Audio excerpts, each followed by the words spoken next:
27% आरक्षण की मांग को लेकर ओबीसी महासभा ने रैली निकालकर कलेक्टर कार्यालय में सौंपा ज्ञापन। कहा, मांग पूरी न होने पर जनप्रतिनिधियों के आवास का करेंगे घेराव। ओबीसी वर्ग को 27% आरक्षण दिए जाने और जातिगत जनगणना किए जाने सहित वर्षों से लंबित अपनी 9 सूत्रीय मांगों को लेकर ओबीसी महासभा द्वारा गुरुवार को दोपहर 2 बजे कलेक्टर कार्यालय में एक ज्ञापन सौंपा गया। जहां सौंपे गए इस ज्ञापन में ओबीसी महासभा द्वारा उच्च न्यायालय जबलपुर द्वारा दिए गए आदेशों का हवाला देते हुए ओबीसी वर्ग को 27% आरक्षण तत्काल दिए जाने, इसका नोटिफिकेशन जारी किए जाने की मांग की। तो वहीं उन्होंने मध्य प्रदेश सहित पूरे भारत देश में जातिगत जनगणना किए जाने की भी गुहार लगाई।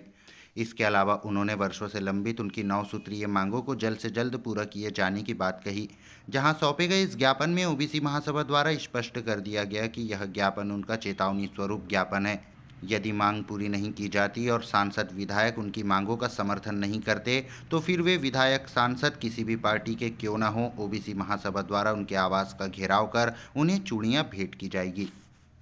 द्वारा मध्य प्रदेश के तमाम जिलों में आज एक दिवसीय ज्ञापन का कार्यक्रम रखा गया है, जिसमें ओबीसी महासभा की प्रमुख मांग ये है कि जनसंख्या के अनुपात में ओबीसी को आरक्षण मिलना चाहिए। आज तक की जातिगत जनगणना नहीं हुई है।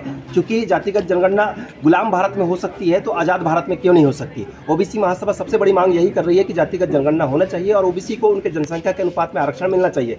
इसके अतिरिक्त अभी माननीय न्यायालय जबलपुर के द्वारा 28 जनवरी 2025 को एक आदेश आया है, जिसमें उन्होंने एक याचिका को रद्द किए हैं और समानता दिखाते हुए 27% आरक्षण लागू करने की बात की गई है, जिसमें 100% ओबीसी को पहले 87 और 13%, 87% में इनको रिक्ति दी जाती थी और 13% होल्ड किया गया था, तो उस होल्ड को हटाने की बात कही गई है। तो उसी की मांग के आधार पर आज ओबीसी महासभा बालाघाट जिले में ओबीसी महासभा के द्वारा यहाँ पर ज्ञापन का कार्यक्रम रखा गया है, ताकि 27% आरक्षण जल्द से जल्द लागू की जाए और इस आरक्षण को संविधान के 9वीं अनुसूची में शामिल की जाए। ठीक।